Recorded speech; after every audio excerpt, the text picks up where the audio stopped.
नमस्कार प्रेक्षकांनो, मालिकेच्या आजच्या भागामध्ये आपल्याला पाहायला मिळतं की इकडे तेजस्विनीला हॉस्पिटलमध्ये आणलेलं असतं, कारण ती सखीची खरी आई आहे आणि त्या दोघींचा ब्लड ग्रुप सेम आहे. सखीचा ब्लड लॉस खूप झालेला आहे, त्यामुळे डॉक्टरांनी सांगितले की तिला रक्ताची गरज आहे आणि तिचा ब्लड ग्रुप हा रेअर आहे. त्यामुळं सखीला ब्लड देणं गरजेचं आहे. मग सखीला ब्लड कोण देणार हा प्रश्न उभा राहिलेला असताना त्या गोष्टीचं उत्तर गौतमने दिलेलं असतं. तो म्हणजे सखीच्या आईचा ब्लड ग्रुप हा सखीच बरोबर मॅच आहे. त्यामुळं सरकारला ते म्हणू लागतात की तुम्ही द्या ब्लड. पण सरकारची मात्र आता इथे वाट लागलेली आहे. सरकारच्या डोक्यातच येत नाहीये की आता करायचं काय. हा खूप मोठा प्रश्न उभा राहिलेला असतो. म्हणून सरकारांनी आता तेजस्विनीला वेश बदलून म्हणजे नर्सच्या वेशच्यात हॉस्पिटलमध्ये आणलेलं असतं आणि आता सरकार तिला सांगत असतात की घ्या, करा लवकर, मी इथं लक्ष ठेवते. त्या नर्सला सांगितलेलं असतं की आत्ताच्या आत्ता लवकरात लवकर काम करून घ्या, कारण लवकरात लवकर ते ब्लड देणं गरजेचं आहे. ते कोणी यायच्या आधी हे काम करणं गरजेचं आहे. म्हणजे इथे सखी मरणाच्या दारात आहे. त्या गोष्टीचं काहीही सरकारला वाटत नाहीये. त्यांच्या डोक्यात फक्त एवढंच आहे की ज्या गोष्टी घडत आहेत त्या खूप विचित्र पद्धतीने झालेल्या आहेत. कारण आत्ता रक्त देऊन सखीचा जीव वाचवणं गरजेचं आहे. जर का सखीचा जीव वाचवला गेला नाही तर खूप मोठं संकट येऊ शकतं. म्हणजेच कारण सखीच्या प्रॉपर्टी पेपरवरती सह्या झालेल्या नाहीत. म्हणजे या गोष्टीसाठी फक्त सखीला जिवंत ठेवायचं आहे का, तर तिच्या प्रॉपर्टी पेपरवरती सह्या बाकी आहेत. आणि एकदा का प्रॉपर्टी पेपरवरती सह्या झाल्या की सखीला संपवायचं हा सरकारचा प्लॅन आहे. आता इकडे तेजस्विनीला कधी एकदा आपल्या लेकीला पाहते असं झालेलं असतं, कारण कितीतरी दिवस झालं तिने तिचा चेहरा सुद्धा पाहिलेला नसतो. कारण लहानपणीचीच सखी फक्त आठवत आहे, आताची सखी आठवतच नाहीये. ह्या सगळ्या गोष्टी अशा घडलेल्या असतात. तरीही ती मात्र तिला चेहरा पण बघू देत नाही.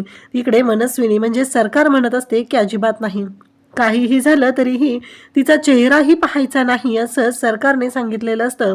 आणि त्याचबरोबर ते पोलीस तिथं जे थांबलेले आहेत, त्याचबरोबर सरकारची माणसं तिथं थांबलेली आहेत, त्यांना सांगितलं जातं की तुम्ही हिच्यावरती बारीक लक्ष ठेवायचं आहे, अन्यथा तुमची वाट लागायला वेळ लागणार नाही.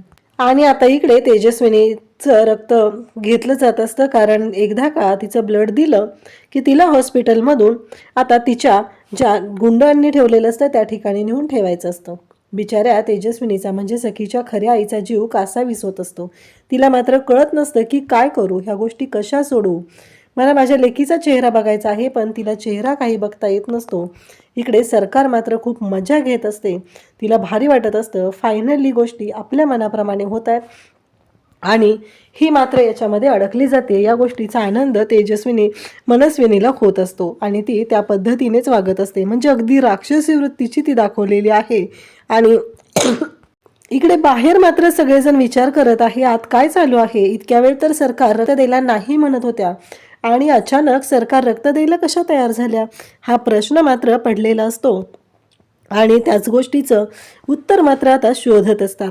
इकडे आता कानालाही कळत नसतं की हे सगळं काय घडतंय आणि या सगळ्याचा काय अर्थ आहे, काय होणार आहे या सगळ्यातून, हा प्रश्न मात्र कानाच्या पुढे सुद्धा उभा असतो. आणि त्याच वेळी काना आता म्हणत असतो की नाही, मला ना काहीतरी वेगळं वाटतंय. तेव्हा कानाचा मित्रही तेच बोलू लागतो.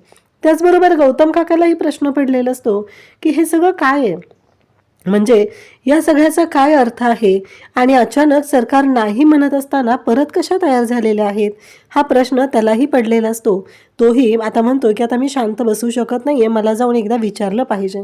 असं म्हणत आता गौतम काका तिथे येतो आणि दरवाजा वाजवू लागतो. आता मात्र सरकारच्या शिट्ट्या वाजलेल्या असतात. बाहेर संशय आलेला आहे, नक्कीच काहीतरी बाहेर वेगळं घडत आहे असं इकडे सरकारला जाणवत असतं. म्हणून सरकार आता म्हणू लागतात की नर्सला जाऊन ते मॅनेज करायचं आहे, त्यांना बाहेर कसं अडवायचं ते बघा.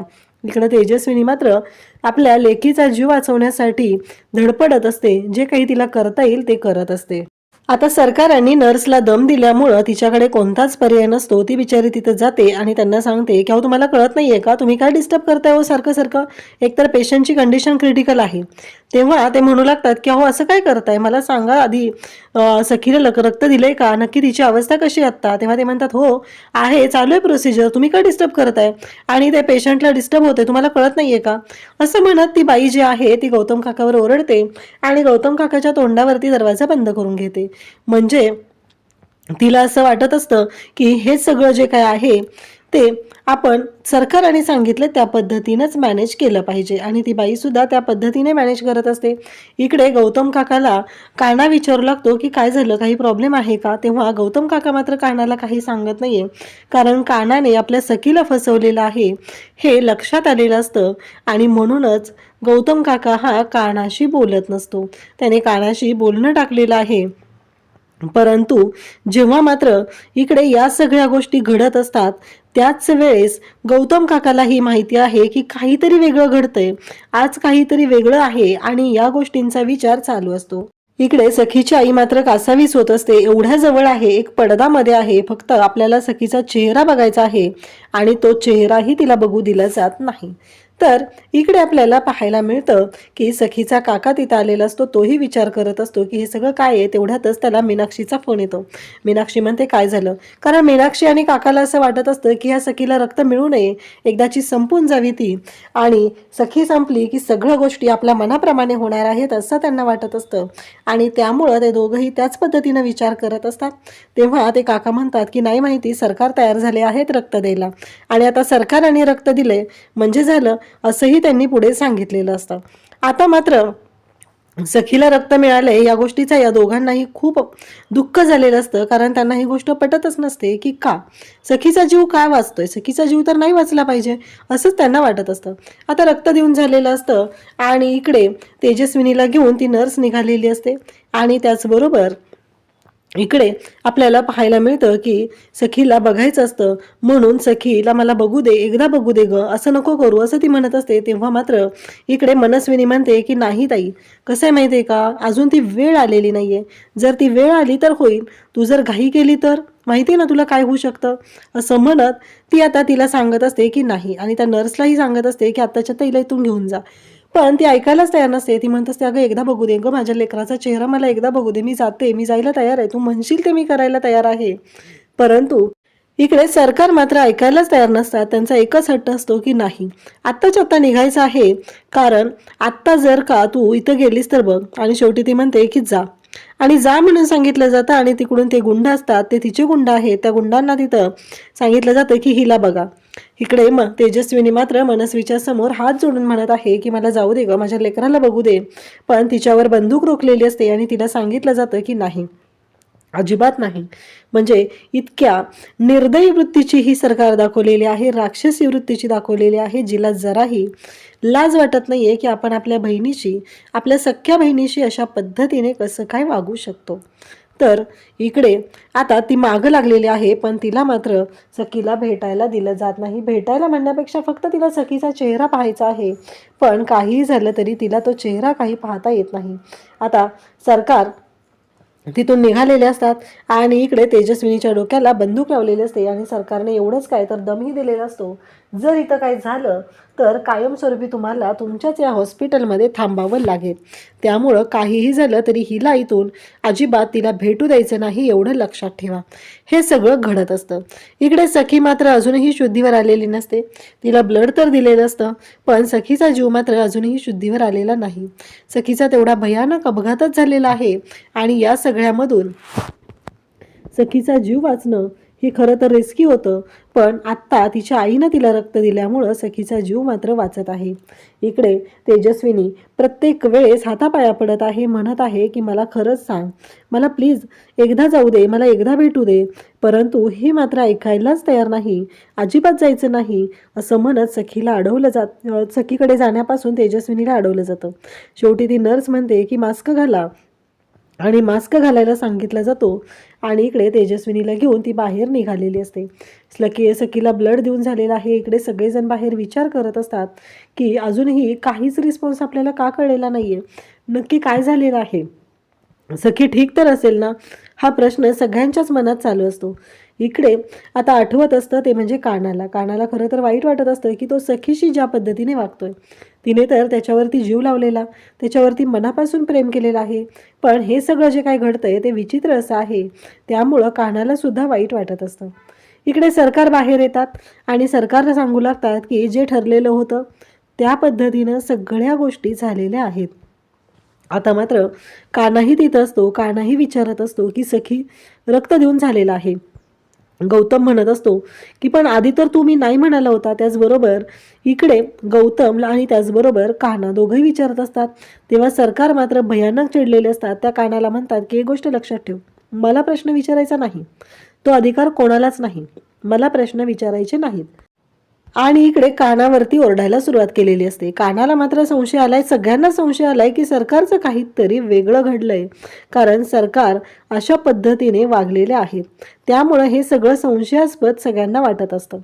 तेव्हा मात्र आता इकडे आलेला असतो तो म्हणजे पुरुषोत्तम आणि तो म्हणू लागतो की आता मीटिंगसाठी कॉल आलाय, सरकार काय करायचं? तेव्हा ती सांगते चला गाडी काढायला सांगा ड्रायव्हरला. आणि सरकार आता ड्रायव्हरला गाडी काढायला सांगून तिथून निघालेली असते.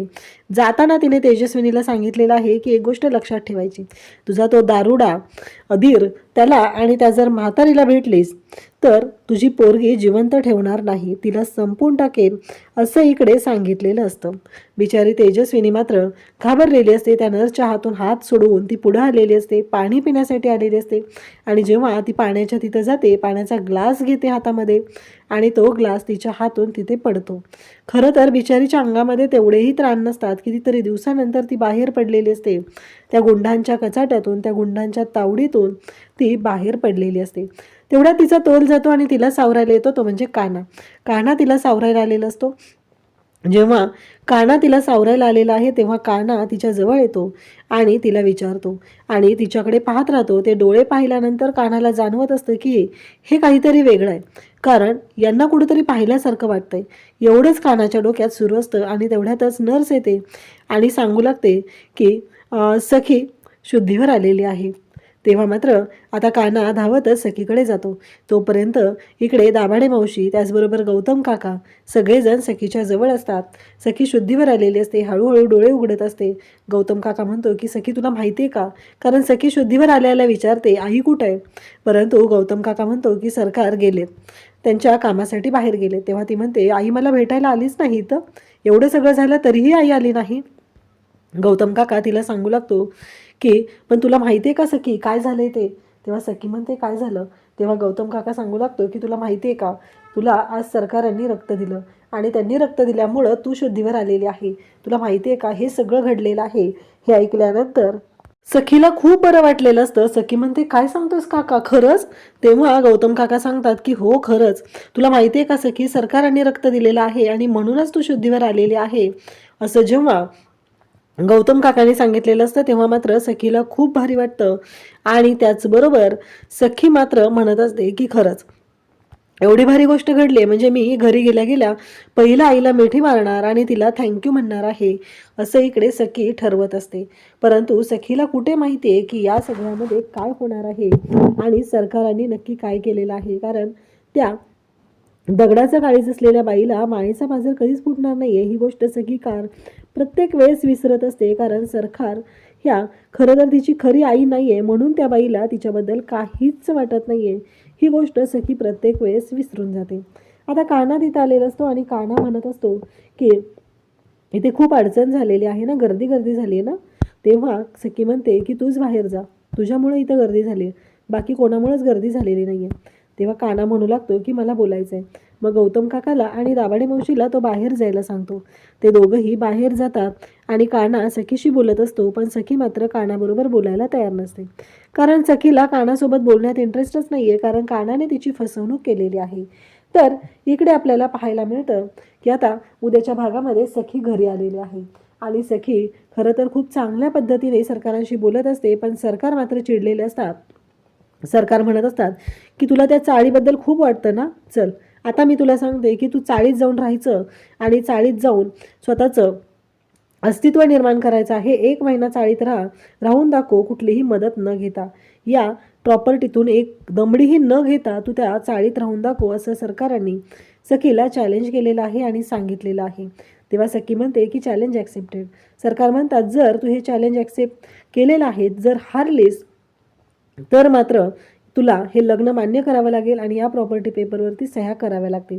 सखीने चॅलेंज स्वीकारलेलं आहे. तेव्हा कान्हाला मात्र धक्का बसलेला आहे, बाकी सगळ्यांनाही धक्का बसलाय. आता पुढे काय होणार हा मोठा प्रश्न उभा राहिलेला आहे.